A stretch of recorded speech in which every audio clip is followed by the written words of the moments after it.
बिस्मिल्लाहिर्रहमानिर्रहीम। अस्सलाम वालेकुम नादरीन, आप यूट्यूब चैनल देख रहे हैं। मैं इमरान खान हूँ। बहुत सारी खबरें हैं, लेकिन सबसे पहले एक रोला पड़ गया है क्योंकि अरबी शहजादे, अरबी बादशाह आए जी शिकार खेलने के लिए।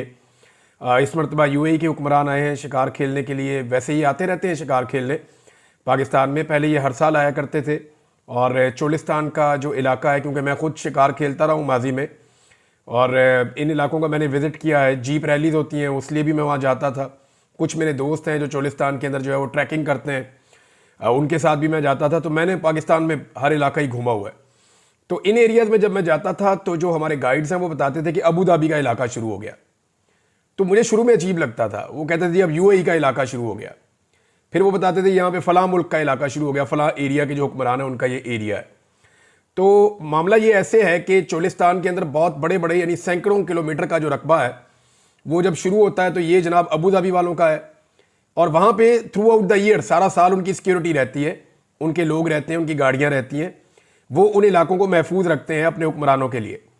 इसी तरह जो अगला एरिया है वो अबू धाबी का आ जाएगा, फिर एक और एरिया जो है वो शारजा वालों का आ जाएगा, किसी और का आ जाएगा, कोई कुवैत वाले उनका भी है।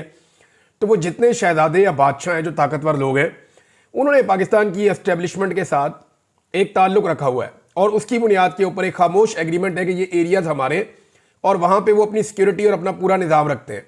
उनकी वर्कशॉप्स वहाँ पे होती हैं, उनकी गाड़ियाँ वहाँ पे होती हैं, उनका एक बजट है जो हर साल वो भेजते हैं और वहाँ पे वो प्रोटेक्शन करते हैं। ना सिर्फ अपनी शिकारगाह की, बल्कि वहाँ पे जो शिकार मौजूद है उसकी भी वो प्रोटेक्शन करते हैं, ताकि मैक्सिमम जानवर ज़्यादा हो जाएं। जब शहजादे या उनकी फैमिलीज़ या बादशाह वो शिकार खेलने के लिए आएँ तो उनकी शिकारगाह महफूज हो। ये शिकारगाह सिर्फ पंजाब में नहीं है, ये सिंध में भी है। और ये शिकारगाह जो है वो बलूचिस्तान में भी 2-3 शिकारगाहें बड़ी मशहूर हैं। योब से आगे एक शिकारगाह मैंने अफगानिस्तान बॉर्डर के करीब देखी थी, मेरे ज़हन से उसका नाम निकल गया। वो तिलोर के लिए दुनिया की बेहतरीन शिकारगाहों में से एक है, बहुत बड़ी शिकारगाह है वो भी। तो इस तरह जो है ये पहले हर साल आते थे खेलने के लिए, लेकिन फिर इनके पास बहुत ज़्यादा पैसा आ गया, ये बहुत ज़्यादा कमर्शियल हो गए। पूरी दुनिया के लोग जो है वो अब अरब ममालिक में आना शुरू हो गए, यूरोपियंस आ रहे हैं, बाकी लोग आ रहे हैं। तो इनकी इंटरटेनमेंट के लिए जो है वो ज़राए भी बहुत ज़्यादा बढ़ गए। फिर कभी अब शिप्स पे निकल जाते हैं, यानी सर्दियां जब आती हैं तो फिर ये छुट्टियों पे निकलते हैं और नए साल में इंजॉय करते हैं। तो इनकी पूरी टीमें हैं जो बताती है कि जनाब इस साल आपने कौन कौन सी इंजॉयमेंट किस किस मौके पे करनी है। बाकायदा इंटरटेनमेंट के लिए भी पूरा निज़ाम है। बादशाह जो है तो अब उसमें जो है वो ये निकलते हैं सैर करने के लिए। कभी ये शिप्स के ऊपर चले जाते हैं, कभी कुछ आइलैंड्स हैं उन पर चले जाते हैं, कभी ये बहुत खूबसूरत ममालिक है वहाँ की सैर को चले जाते हैं यूरोप में। तो इस साल जो है वो बादशाह सलामत इधर आए सैर करने के लिए। तो उनको मिलने के लिए पाकिस्तान के वज़ीर आज़म और वज़ीर आला पंजाब वो उनको मिलने के लिए, उनका इस्तकबाल करने के लिए गए। अगर आप रहीम यार खान का एयरपोर्ट देखें तो वो बड़ा ज़बरदस्त एयरपोर्ट है, क्योंकि मैंने जब उसको देखा मैं हैरान रह गया। तो जब मैंने उनसे पूछा, उन्होंने कहा जी ये जो आपके अरब हुक्मरान हैं उन्होंने इसको डेवलप किया हुआ है, क्योंकि उन्होंने यहाँ आना होता है तो उन्होंने अपने मुताबिक इस एयरपोर्ट को तैयार किया हुआ है। फिर वो जो रास्ते हैं वो बड़े ज़बरदस्त हैं, उनकी वहाँ पर बड़ी फैसिलिटीज़ हैं, जगह जगह उनके झंडे लगाए जाते हैं। तो वहाँ के जो लोग हैं वो अपने आप को थोड़ा सा अलग समझते हैं। बहुत सारे वहाँ के लोग जो हैं वो अरबपति भी हो गए। मरियम नवाज साहिबा की एक रिश्तेदारी भी है रहीम यार खान से, जो बहुत फैसिलिटेट किया, जिन्होंने अरब हुक्मरानों को वहाँ शिकार खेलने के लिए। उनमें एक शख्सियत है जिनसे मरियम नवाज साहिबा ने अपनी एक बेटी भी उनके साथ, उनका शादी भी हुई है। तो ये इसलिए ज़्यादा बेहतर जानते हैं, सारे मुनीर साहब हैं। तो नादरीन ये जो मामला है यहाँ पे एक हाथ मिलाने का मामला ज़रा कंट्रोवर्शियल हो गया।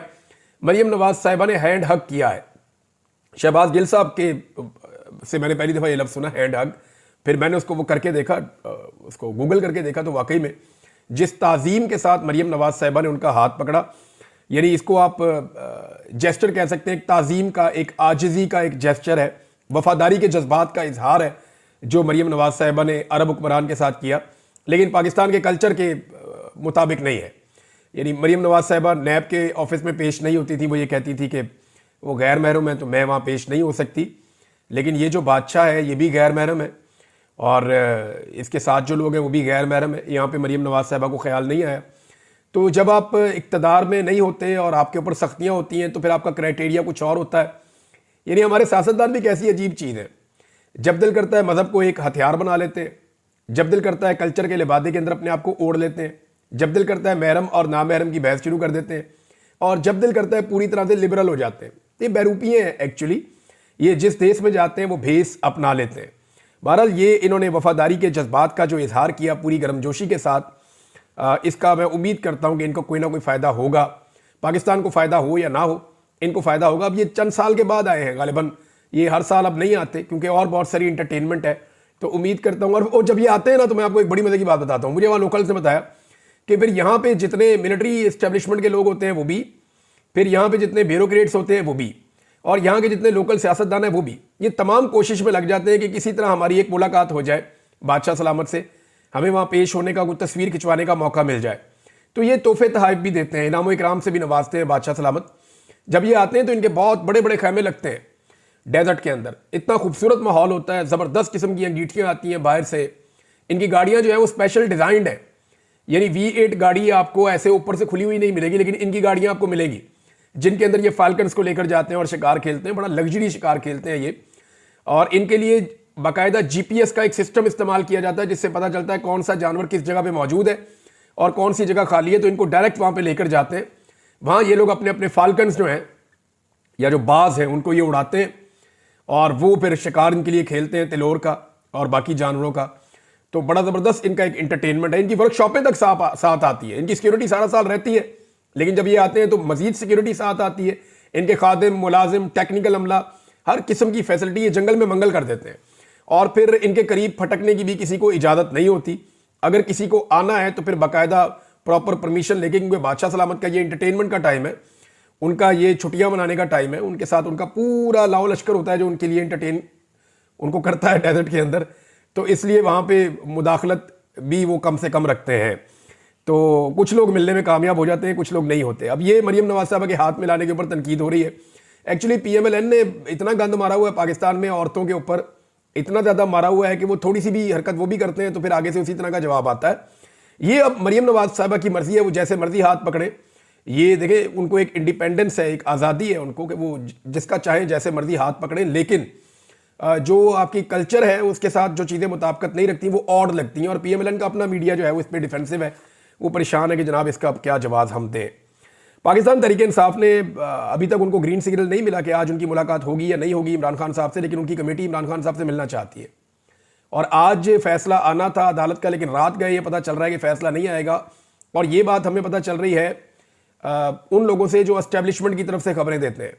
हमें अदालत की तरफ से ये खबर अभी तक पता नहीं चली, और हो सकता है कि फैसला आ भी जाए अचानक, लेकिन अब ज़्यादा इम्कानात ये है कि फैसला नहीं आएगा, इसको मज़ीद डिले किया जाएगा। ऐसा लगता है कि फ़ैसला भी अब मुज़ाकरात के साथ मशरूत हो गया, और शायद अदालती फ़ैसला भी ये देखकर आएगा कि उसने आना क्या है, यानी इस तरफ जाना है या इस तरफ जाना है।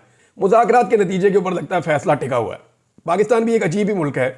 यहाँ पे जजेस ये सोचते हैं कि जनाब या उनको ये सोचवाया जाता है या उन्हें बेचारों को मजबूर किया जाता है। बड़ी मजबूर अदलिया है, चाहे वो सुप्रीम कोर्ट हो, चाहे वो हाई कोर्ट हो, चाहे वो लोअर कोर्ट्स हों। लेकिन यहाँ पे ऐसे ज़बरदस्त हीरोज़ भी हैं इसी अदलिया के अंदर, जिन्होंने तमाम दबाव और प्रेशर के बावजूद हक और सच के साथ खड़े होकर इंसाफ किया। और मेरी किस्मत बड़ी अच्छी है, यानी मैं अगर आपको ये कहूँ परसेंटेज में 80% में ऐसे जजेस के सामने पेश हुआ जिन्होंने मुझे मौके पर इंसाफ दिया, और कोई 20% मुझे बड़ी मायूसी भी हुई कि सामने नज़र आ रहा है कि ये चीज़ ऐसे नहीं ऐसे है, लेकिन जज साहब कमरे के अंदर जाते हैं और अंदर से फैसला लिखकर कुछ और भेज देते हैं, जिसके ऊपर पूरी अदालत मायूस हो जाती थी। अदालत में जितने लोग खड़े होते थे सारे मायूस हो जाते थे। तहरीक इंसाफ के लिए एक ऑप्शन है, और इसके ऊपर कुछ लोगों ने जिक्र भी किया है। मेरे पास डायरेक्ट इस हवाले से कोई खबर नहीं है, लेकिन ये खबरें गर्दिश कर रही है कि तहरीक इंसाफ एक दरख्वास्त देगी इमरान खान साहब की हिफाजत के लिए कि जनाब इमरान खान साहब को जो है कहीं और शिफ्ट किया जाए। लेकिन मुझे नहीं लगता कि ये होना चाहिए। अगर इमरान खान साहब ने इस सिस्टम के सामने ऐसे सरेंडर किया और उनकी पार्टी ने एक ऐसी दरख्वास्त कमज़ोर डाली, तो जितनी इमरान खान की स्ट्रगल है उसको कुछ हद तक धचका लगेगा। यानी नवाज शरीफ साहब डील करके बाहर आए, जरदारी साहब डील करके बाहर आए, बेनज़ीर पाकिस्तान वापस आई, डील करके आई। तो पाकिस्तान में सबने ही एस्टेब्लिशमेंट से हमेशा डील किए। अगर इमरान खान साहब एस्टेब्लिशमेंट से डील किए बगैर एक दबाव डालकर और अवामी ताकत से बाहर आ गए, तो ये पाकिस्तान का रिकॉर्ड टूट जाएगा। और पाकिस्तान को एक बार ये रिकॉर्ड तोड़ना पड़ेगा, चाहे वो नवाज शरीफ तोड़ देते, चाहे वो बेनज़ीर तोड़ देती, चाहे वो कोई और तोड़ देता, या चले अब इमरान खान तोड़ दे। लेकिन इस मिथ को एक मरतबा तोड़ना पड़ेगा कि पाकिस्तान में एस्टेब्लिशमेंट के बगैर भी अवामी ताकत से फैसले किए जा सकते हैं। अगर बंद कमरों में फैसले होने हैं तो फिर तो पाकिस्तान जहां खड़ा था आज से 2.5 साल पहले, पाकिस्तान खुदा न खास्ता वहीं खड़ा होगा। तो पाकिस्तान तहरीक इंसाफ को ऐसी किसी भी चीज़ से मुझे ऐसा लगता है गुरेज करना चाहिए। हामिद रजा काज़मी साहब ने एक दावा किया, उन्होंने कहा जी कि एक दबाव उन्होंने डालने की कोशिश की है। उन्होंने कहा जी कि इमरान खान ने मुतालबात पूरे ना होने की सूरत में ये कह दिया है कि फिर मुज़ाकरात ख़त्म हो जाएंगे। देखिए दबाव वो डालने की कोशिश कर रहे हैं। मुतालबात हैं क्या जी? दो मुतालबात हैं, सादे मुतालबात हैं। नून लीग कहती है मुतालबात लिख कर लाओ, पीटीआई कहती है जी हमने आपको बता दिया, सारी दुनिया को पता है यही मुतालबात हैं। एक इमरान खान ने यह कहा है कि आप 26 नवंबर और 9 मई के ऊपर जुडिशल कमीशन बना दें। दूसरा इमरान खान ने यह कहा है कि जो बेगुनाह कैदी हैं, जो अंडर ट्रायल हैं, जिनको बेल्स मिल सकती हैं, अदालतों को दबाव डालना छोड़ दें और उनको आज़ाद किया जाए फौरी तौर पे। अब ये जो मामला है, इन दोनों को वो तहरीरी तौर पे मांगते हैं ताकि इसको कल को एनआरओ का रुख दिया जा सके।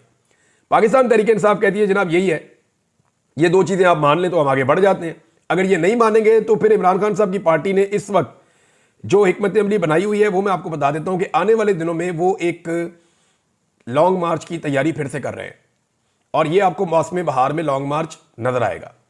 देखिए जो मार्च का महीना शुरू होता है ना, यानी फरवरी की 20 तारीख के बाद से मौसम बदलना शुरू होता है और 20 फरवरी के बाद से लेकर जो आपका मार्च का महीना आएगा पूरा, इसमें बिल्कुल एक बड़ा मुवाफिक मौसम होता है एहतजाज के लिए। पाकिस्तान में बड़ी बड़ी तहरीकें इन मौसमों में चलती रही हैं, तो फिर अप्रैल मई तक पूरा एक माहौल होता है। तो क्या इमरान खान साहब की पार्टी दोबारा एक लॉन्ग मार्च की तैयारी कर रही है? तो बिल्कुल कर रही है। और ये जो सर्दियों का एक अभी माहौल बना हुआ है जिसके अंदर कोई तहरीक नहीं चल सकती, तो इस माहौल में हुज्जत तमाम की जा रही है कि देखें हम बैठे हैं जी मुज़ाकरात करने के लिए, हमारे सादे से मुतालबात हैं, वो मुतालबात आप मान रही हैं। अब एक क्लेम किया जियो ने और इस पर उन्होंने नाम भी नहीं लिया कि किस बंदे ने उनको ये खबर दी है। उन्होंने कहा जी कि पीटीआई कहती है जी इमरान खान को छोड़ दें, बस इमरान खान को आप छोड़ दें। एक तो इमरान खान को छोड़ने की औकात ही नहीं है इस हुकूमत के अंदर, ना इस हुकूमत ने इमरान खान को पकड़ा है। इमरान खान को तो एस्टेब्लिशमेंट ने पकड़ के अंदर किया हुआ है और जाली केसों के अंदर वो सजा भुगत रहे हैं या जाली केसों के अंदर वो जेल में मौजूद है और एस्टेब्लिशमेंट खुद छोड़ना चाहे तो छोड़ भी नहीं पा रही। उन्हें कुछ गारंटीज चाहिए, वो गारंटीज इमरान खान साहब नहीं दे रहे। अब कुछ चीजें तो इमरान खान साहब मान सकते हैं, यानी वो ये कर सकते हैं कि ये एस्टेब्लिशमेंट के ऊपर जो सोशल मीडिया के ऊपर एक बम्बारमेंट हो रही है बहुत ज्यादा, उसकी एक बड़ी वजह यही है ना कि इमरान खान के साथ ज्यादती हो रही है। वो ज्यादती बंद हो जाएगी तो कुछ हद तक वो बच जाएंगे। लेकिन अब एस्टेब्लिशमेंट के हक में वापस नैरेटिव बन जाना ये मुझे मुमकिन दिखाई नहीं देता, क्योंकि पाकिस्तान बहुत बदल गया है। अगर इमरान खान साहब भी चाहेंगे कि एस्टेब्लिशमेंट का सियासी किरदार को जस्टिफाई कर सकें फ्यूचर में, तो मुझे नहीं लगता कि इमरान खान साहब भी ये कर सकेंगे, क्योंकि लोगों की सोच बड़ी क्लियर हो गई है। हुकूमत को कुछ टाइम दिया है पाकिस्तान तहरीक इंसाफ ने। असद कैसर साहब कहते हैं कि मैंने टाइम दे रहे हैं कि जाएं जाके आप मुशावरत कर लें जहां पे आपने मुशावरत करनी है, क्योंकि नजम सेठी साहब ने कहा था कि हुकूमत घबराई हुई इसलिए है कि हुकूमत को समझ नहीं आ रही कि एस्टेब्लिशमेंट ने ये कर क्या दिया है और ये मुकम्मल तौर पे एस्टेब्लिशमेंट ने हुकूमत को एतमाद में नहीं लिया, जिसकी वजह से हुकूमत घबराई हुई है। ये बात नजम सेठी साहब ने कही। तो असद कैसर साहब ने कहा हम इनको टाइम दे रहे हैं, जाके बात कर ले। अब हुकूमत एस्टेब्लिशमेंट को कितना मजबूर कर सकती है कि वो जूं की तूं सिचुएशन रहने दे, जबकि इंटरनेशनल प्रेशर जो बाइडन के जाने के बाद मजीद बढ़ता चला जाएगा। अभी जो बाइडन सिर्फ इलेक्शन हारा है और जो बाइडन के इलेक्शन हारने के बाद नवंबर, दिसंबर और जनवरी के चंद दिनों में आपने देखा कि बाहर से कितना ज्यादा प्रेशर आया है। सिर्फ जो बाइडन इलेक्शन हारा है, अभी वो सदर है, और अगर जो बाइडन अपनी सीट से हट जाता है और फिर लाजमी बात है नए सदर ने आना है, तो फिर इसका इंपैक्ट कितना ज्यादा और गहरा होगा इसका अंदाजा भी आप लगा सकते हैं। तो एस्टेब्लिशमेंट को क्या मौजूदा हुकूमत दोबारा मजबूर कर सकती है?